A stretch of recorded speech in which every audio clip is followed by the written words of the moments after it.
With RJ Anusha. Radio city నువ్వు నేను సినిమాలో ఇవాల్టి సినిమా శ్రీ మంజునాథ.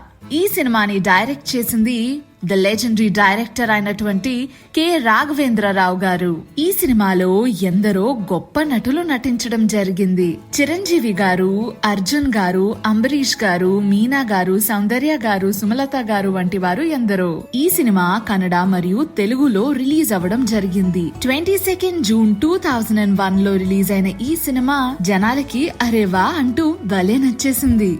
అంతేకాకుండా this film was screened in the international film festival of India. 2011 లో ఈ సినిమాని హిందీలో కూడా డబ్ చేయడం జరిగింది. మహదేవ్ భక్తి మే శక్తి అన్న టైటిల్ ఇచ్చి. ఈ సినిమాలో చూసుకుంటే మొత్తానికి 15 పాటలున్నాయి. ఒక్కొక్క పాట ఒక్కొక్క అద్భుతం అనే చెప్పాలి.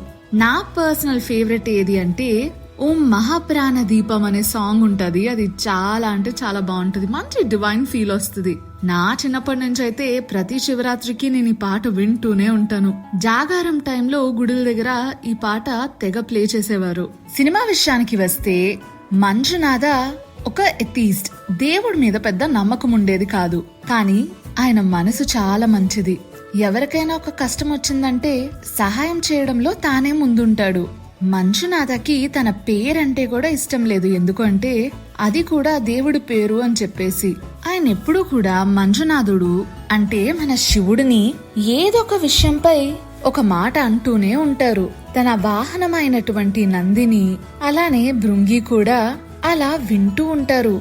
మంజునాథ కాత్యాయిని కలుస్తాడు. ఆమె మీద మనసు పడి ఆమెని పెళ్లి చేసుకుంటాడు. ఆమెకేమో దేవుడంటే విపరీతమైన భక్తి. కాలం గడిచే కొద్దీ వాళ్ళకి సంతానం కలుగుతుంది. ఒక బిడ్డ పుడతాడు. అబ్బాయి పేరు సిద్ధార్థ అని పేరు పెడతారు. వాళ్ళ అమ్మలాగే ఆ అబ్బాయికి కూడా శివుడంటే చాలా భక్తి. పెళ్ళైన తర్వాత మంజునాథుడు కొంచెం కొంచెంగా శివుడిపై ప్రేమ చూపిస్తూ భక్తి మార్గంలో నడవడానికి ప్రయత్నిస్తాడు. And he becomes a great devotee of Lord Shiva. ఆ ధర్మస్థల అనే ఒక ప్రాంతంలో మంజునాథ టెంపుల్ చుట్టూ కూడా he lights the lamps అనే చెప్పాలి.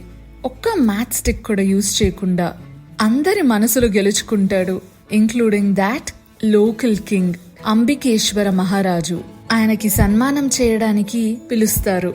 ఈలోపు మంజునాథుడు కోటిలింగం పూజ మొదలు పెడతాడు. మంజునాథుడు అట్లానే ఆ కింగ్ లింగాస్తకం పర్ఫామ్ చేస్తూ ఉంటారు. ఆ తర్వాత ఏమై ఉంటది? శివుడు దర్శనం మంజునాథుడికి కలుగుతుందా? కలిగితే అది ఎలా పాసిబుల్ అయి ఉంటది? ఇదంతా తెలుసుకోవాలంటే సినిమా ఒకసారి చూడాల్సిందే. అదబ్బా నువ్వు నేను ఓ సినిమాలో ఇవాల్టి సినిమా శ్రీ మంజునాథ.